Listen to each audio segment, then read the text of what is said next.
Hi, I'm Gary Jenkins, and welcome to the Jenkins Art Studio.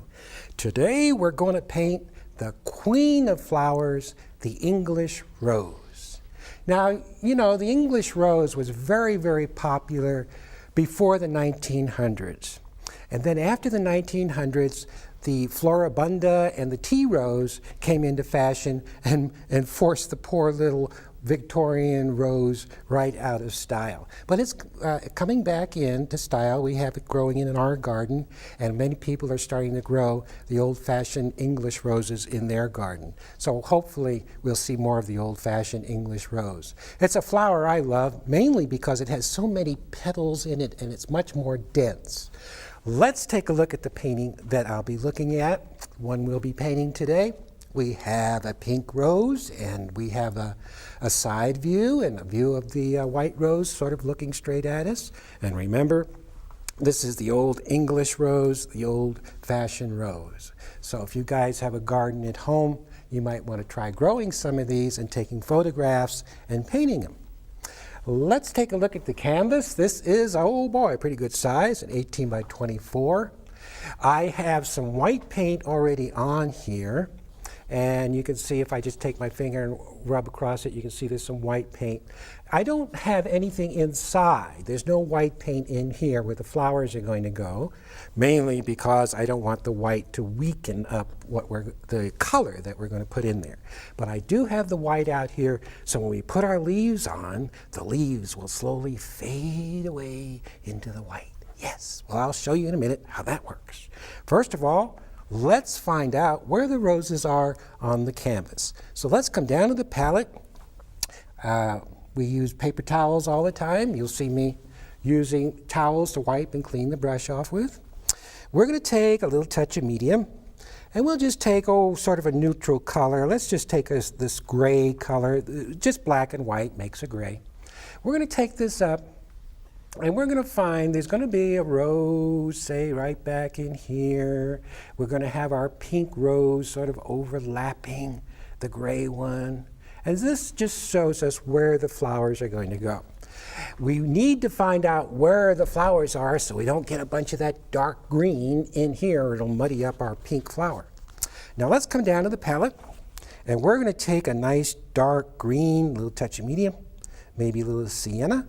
And we're going to take that color up, and using a crisscross stroke, you see how I hit the brush on one side, then the other, this side, then the other. And slowly, we walk that out. And we're going to take that same color up here. I'm going to reach down for a little more black, green, a little touch of sienna, and put some more of that up here. I'm not using any medium, because this is already wet from that white that's on there. And we're going to, in a minute, fade this color out into the white. Let's come down and let's play. Let's pick up a little mauve, beautiful mauve color. Put that up here. Yeah, boy, look at that color. You know how I love color. If you're going to paint flowers, you have to love color. And if you all have gardens out there, get out there and take those photographs. Bring them in the house, take your photo and copy it and set it up. And be a painter. Do it to it. Yes, look how loose and free. We don't want to do this piddly little stuff. When you paint loose, hold your brush all the way towards the back, because that gives you a very loose, free feel. When you want to paint tight, that's when you'll tighten up. And that will make you paint all these little tight areas that we'll get into. But right now, we're going to back up. We're going to be like we're leading an orchestra, and we're just getting some rhythm and color into it. Now, we're going to come down and let's take a little more color. Maybe we'll put a little orange and yellow together. Let's see what that combination will do. Yes, just a little bit of that running around, a little up in here. I'm all over the place, not too much. Look at that thing. Whew. I can hear you saying, calling your husband in, "Hey, George, come in here and look at this. This guy's gone completely nuts." Now we're going to take this color. Now remember, I have that white, and this is softening out all that color, and it's tinting the white. The white is starting to get a little bit warmer now, Warmer down here, but cooler up here because we have that mauve. And keep working the brush. Keep working it out. I even have a little dart coming from the top of the easel left over from my last painting. We'll use that in there too. What the heck? And keep working and keep blending until this whole thing softens out. Now, if you're going to be a painter, remember you must have patience. Don't rush the brush. All right, now we have a nice, loose, colorful background. Not too gaudy, not too much going on, because if you get too much going on in the background, it'll distract from our flowers, so we don't want to do that. We can always add more to it later, but it's hard to take it away. We're going to start with this guy in the back. Down to the palette, we're going to pick up a gray. This is black and white. Makes a nice gray. I'm going to take that up here. And don't put this on too thick. We're going to use medium. And that medium is going to spread that gray around. Let the green get in there. And we're going to use a rather loose and free edge. Here's some green getting in. Now, whatever color you have on the background, let it in, because this is going to help give you that translucent edge. Now, there's our gray. And inside, maybe we'll take a little red, a little pink, and maybe we'll put that in the middle. And sort of, see how I'm kind of putting it in and just sort of spinning it out. A little more red. Let's take a little more rose color here and put that in there. Yeah. I'm just going to kind of let that sit there. But you can see it almost looks like a rose already. We're going to come down and block the next one in. Now we're going to take a combination, a rose color, which is rose and white and a touch of mauve here. And we're going to take this color with medium. This is very thin, guys. Remember, you don't want to paint thick, because if you paint thick, you'll have to go even thicker when you go to put paint on the top, and you don't want to do that. So it's thin, and this is just the lay-in. We're going to go inside in the middle and take a nice, deep, dark, rich color. Let's take our crimson, and we're going to place that right in the middle and bring that out. And you brush it all the way out. Maybe some more back in here. Behind, this is what's called the belly of the rose, right in through here. Now, we have a blending brush, which we'll use. And we'll use the blending brush to soften up our color. And all the way around. And we're going to start painting our little guy up here. Maybe before we start that one, I have a feeling I want a little more yellow, a little more orange in there. Yeah, kind of warm it up a little bit. Now we're going to take white, good old white, and I'm using a brush that's about a number 22, and it's called a bright. I'm going to take this one, and we're going to kind of come in with the side of the brush and watch how we spin a rose out. Much like somebody working on a loom would spin a sweater or whatever. We just spin it on out. Now, as it comes out, we're going to hit not only these side strokes, but now we're going to hit these flat strokes, which gives us the feeling of petals up in the air. You see it happen? See how easy it is? Mm-hmm. If you're a beginner, don't be intimidated. You can give this stuff a try. It does take practice, like anything else, but you can see that rose coming out. Another petal down here. Now, don't use any medium.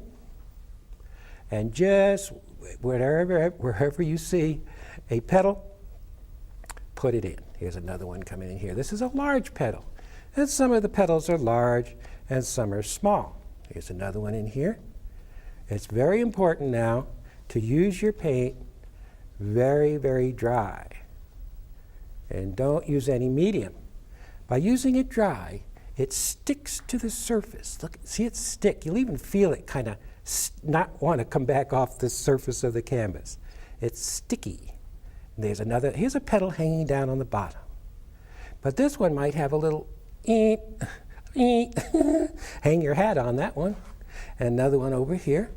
A A little up here. Oh boy, look at that flower just coming on out. Bring out this edge out a little bit more. Don't want to overdo. And there's your flower.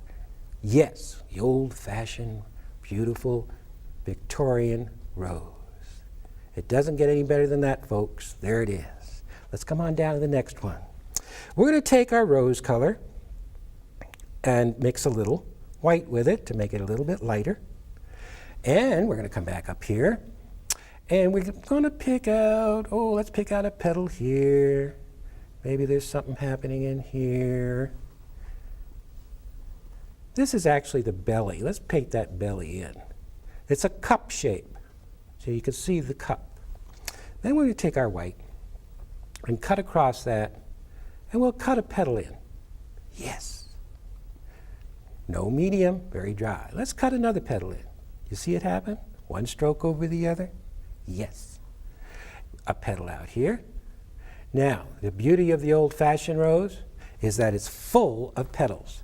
So we're going to come in and pick out all these wonderful petals, and you see it gets darker, darker, darker, darker as it goes and gets lost inside. So we have some mystery going. Don't tell them everything. And we have another petal up here. Now the stroke is going down. The vanishing point is right there.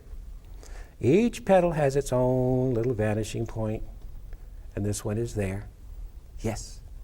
Just using a little white, that's all I'm using, a little touch of pink in it.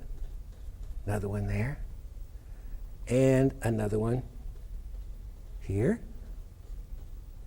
Oh boy. And maybe we'll just sort of finish that edge off there. Little edge there. Look how soft this one is. Now, they all come out different. You can't paint the same thing the same way twice. You wouldn't want to anyway. And if you copied this painting over again, it would come out different. You'd have different colors. Let's come down here and pick a little edge out of there. Soft? Yes, it's soft. Say you wanted another petal in there. Fine. We'll add another petal in. It's your painting. Do what you want. Another one in here. Now, don't overdo. So many people, I see them in our workshops. Catherine and I travel around giving workshops, and I see them, they have a beautiful rose, and I'll see them across the room, and I go, I have to yell at them, stop on it, don't. They think, well, they get this far, maybe a little more will look better, and they go, and pretty soon the rose goes when they should have stopped 20 minutes ago. So how do you know when to stop? Well, you stop just before it looks bad. No, you have to do a lot of paintings to know when to stop.